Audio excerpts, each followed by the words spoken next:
जय हिंद दोस्तों, मेरा नाम है रजा अंसारी। अब्दुल्ला आजम और आजम खान को 7-7 साल की सजा हुई है। रामपुर के एमपी एमएलए कोर्ट ने आजम खान और उनके बेटे अब्दुल्ला आजम खान को 7-7 साल की सजा सुनाई है। यह खबर सुनने के बाद आपको ऐसा लगेगा कि न्यायपालिका कितना मजबूती के साथ काम कर रहा है, मगर जिस मामले में सजा हुई है उसे करना बेहद आसान है। और भारत के अंदर एक बड़ी संख्या में लोग मौजूद है जो अपना पैसा बचाने के लिए कई मर्तबा इस काम को अंजाम देते हैं और डबल डबल सर्टिफिकेट या कार्ड बनवा लेते हैं। आपको बता दें कि आजम खान के खिलाफ जैसे ही सजा का ऐलान हुआ तो मेरी नजरें कई पुराने केसों की तरफ चली गई। सबसे पहला केस यह है कि आजम खान के खिलाफ जिस तरह के मामला दर्ज हुए और 100 से ज्यादा मामला दर्ज किए गए। अब्दुल्ला आजम के खिलाफ 40 से ज्यादा मामला दर्ज किए गए हैं और उसमें जो है 3 मामले में वो दोषी भी हो चुके हैं और कई मामले में वो बेल पर बाहर है। इन तमाम चीजों को आप देखेंगे तो आपको ऐसा लगेगा न्यायपालिका बड़ी मजबूती के साथ, बड़ी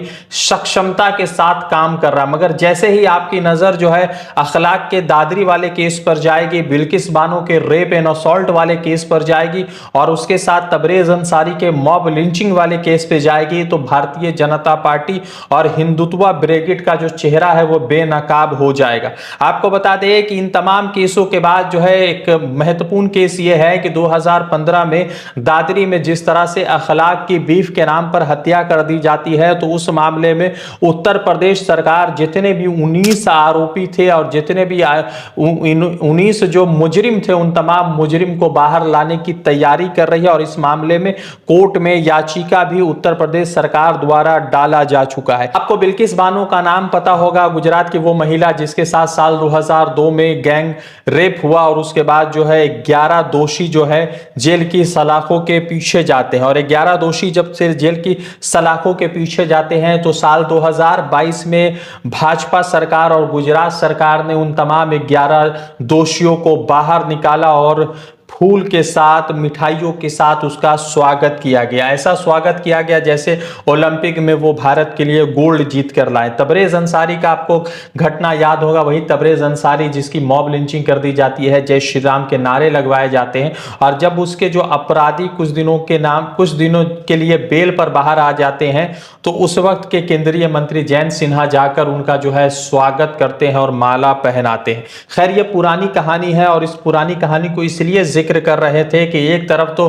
भाजपा सरकार जो है मॉब लिंचिंग के गुनहगारों को बाहर निकालने की तैयारी कर रही है और इसीलिए जो है साल 2015 के अखलाक वाले मामलात में जो लोग आरोपी साबित हुए थे, जिन लोगों के खिलाफ केस मामलात हुआ था, जो जेल के सलाखों के पीछे थे, वो तमाम लोगों को भाजपा सरकार जो है बाहर निकालने की तैयारी कर रही है। और 19 दरिंदों को जिसने अखलाक को बीफ के नाम पर पीट पीट कर मौत के हत्थे चढ़ा दिया था और उनके बेटे दानिश को बुरी तरीके से जख्मी कर दिया था, तो उसके आरोप जितने भी गुनहगार हैं उन तमाम गुनहगारों को बाहर निकालने की तैयारी में सरकार लग चुकी है। और उत्तर प्रदेश सरकार 2027 के चुनाव को प्रभावित करने के लिए इस मकसद के तहत काम कर रही है। अब आपको बताते हैं कि आजम खान और अब्दुल्ला आजम खान के खिलाफ क्या कुछ हुआ है। अब्दुल्ला आजम के खिलाफ एक आरोप तय सिद्ध साबित हुआ है रामपुर के एमपी एमएलए कोर्ट में। उनके ऊपर यह आरोप लगा है और ये उनके ऊपर आरोप ये लगा है कि उनके पास 2 पैन कार्ड है और उन्होंने चुनाव में दूसरे पैन कार्ड का इस्तेमाल किया ताकि अपनी जो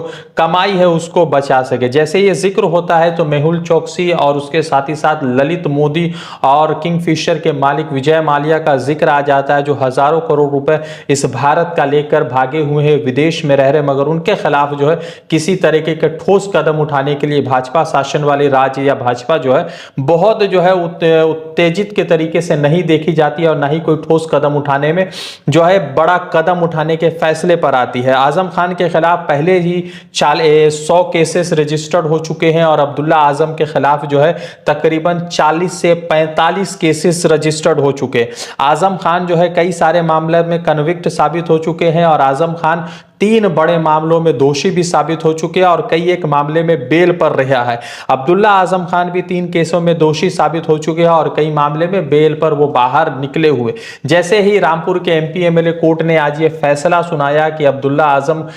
खान के खिलाफ 2 पैन कार्ड है और इसी आधार पर उनको 7 साल की सजा सुनाई जाती है और उनके पिता आजम खान को भी इस मामलात में, धोखाधड़ी के मामलात में 7-7 साल की सजा सुनाई जाती है। साल 2019 में भारतीय जनता पार्टी के एक नेता थे जिनका नाम था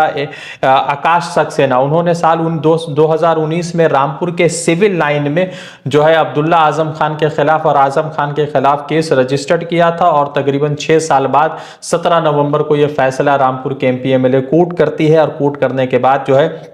इन दोनों को फिर से जेल के सलाखों के पीछे जाना पड़ेगा। अब समझना यह है कि मौत के सौदागरों को उत्तर प्रदेश सरकार बाहर निकालने की तैयारी करती है, मगर किसी व्यक्ति के पास अगर पैन कार्ड है और पैन कार्ड के आधार पर उनको 7 साल की सजा सुनाई जाती है तो कई तरह के सवाल जो है न्यायपालिका पर और कई तरह के सवाल जो है सरकार पर उठते हैं कि क्या सरकार मुसलमानों के नाम से जुड़े होने की वजह से या अब्दुल्ला आजम खान और आजम खान मुस्लिम समाज से आते हैं, अपना एक सियासी कद रखते हैं, इसीलिए उनको जो है जेल की सलाखों के पीछे भेजा जा रहा है ताकि वो मुसलमानों की आवाज ना उठा सके, मुसलमानों की क़यादत ना कर सके। अब देखना यह है कि इनको जो है 2 महीने के अंदर जेल जाना होगा और जेल के साथ साथ अब ये किसी बड़े को मतलब हाई कोर्ट में या सुप्रीम कोर्ट में इस मामले की सुनवाई करते हैं, यह बड़ा सवाल उठता है। रज़ा अंसारी की रिपोर्ट, द इंडियन खबर के लिए।